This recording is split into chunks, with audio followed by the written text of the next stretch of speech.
mo? Baka kasi nandyan pa si Aling Remy. Wala, naliligo eh. Sigurado ka? Oo, kapapasok na lang. Eh baka naman nandyan si attorney. Wala, kumakain lang yun. Sigurado ka? Oo.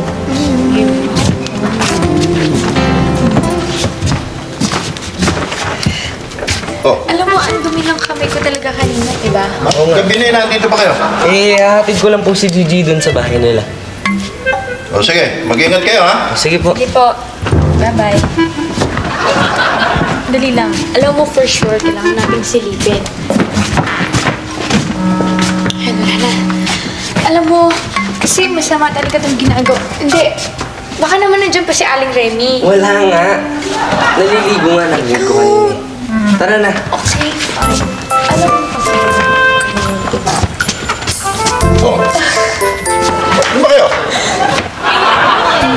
May dandruff kasi si Gigi, tinatanggal ko lang. Dandruff. Oo, may Hoy, Bong. Ano po yun?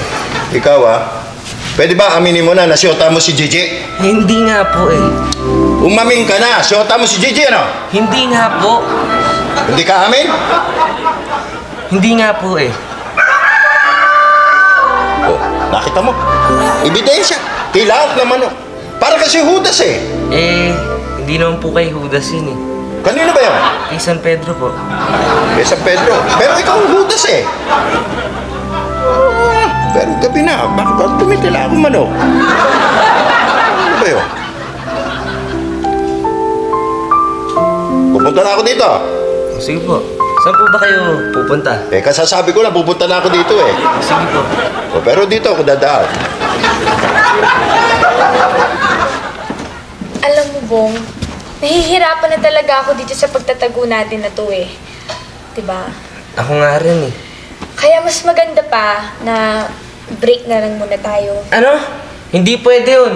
Wala naman kasi mangyayari sa atin eh. Kaya mas maganda pa, break na lang tayo. Uuwi na ako sa bahay. Ano ba?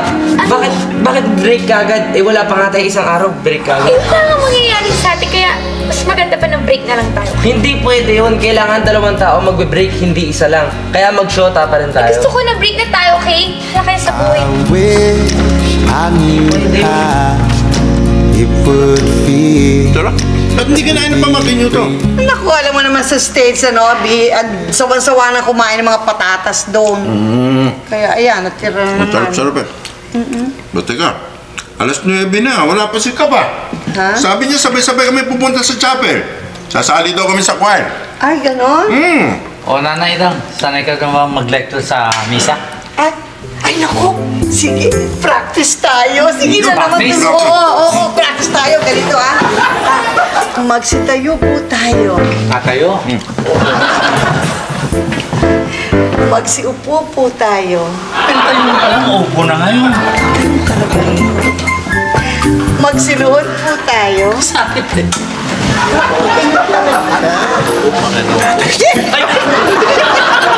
Ano pa nangyayari sa inyo, Ikaw talaga. Bakit eh? Nagpa-practice ka pala?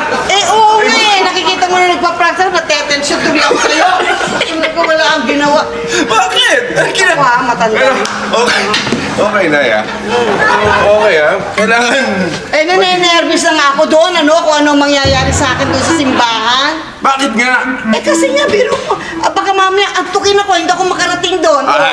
Magagalit si father niya. Kailangan gumising ka na maaga. At para huwag ka antukin, minom ka ng kape. Ayoko nga, kinabahan ako niyan. Magpapalpitasyon pa ako. Alam mo naman, diabetes ako. Nanay Dang, hindi ba na ba kayo patatayuin dito? Ay, naku, sorry.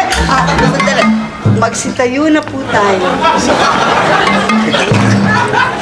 Pinaluhod mo ba naman yung mga matatanda? Matatigas ng bewang niya. Nako. O, paano? Kagawan. Hindi, ako na ang bahala magdala sa simbahan. Isama ayoko. natin sa chapel yan. Pag aga-aga pa, mami, antukin ako doon. Dito na lang muna ako. Sige. Di matulog ka na muna dito, Nay. Sa bagay, alas 3 pa naman yun. Mag-aalas 12 pa lang naman eh. No? So, di ko naman gusto nyo. Dito muna kayo. Matulog muna kayo dito. Siguraduhin yung alas 3 nandun na kayo sa simbahan. Walang problema dyan ka. Dahil si Kagawad Moreno, ang galing sa gisingin rin to. Oo. Hindi, Walang tulugan. walang tulugan. Oo. Wala na balang tayo. Kung bahala Hindi, dito ka. matutulog na muna ako. Sige. Okay? Oo. Tulog ah. Na. Alis ka rito. Bye. Ano? Ano ba nagagawa? Di pala ako sa ano. Oo, pupunta ka pa sa chapel. Sige na. Anong ginagawa ng mata?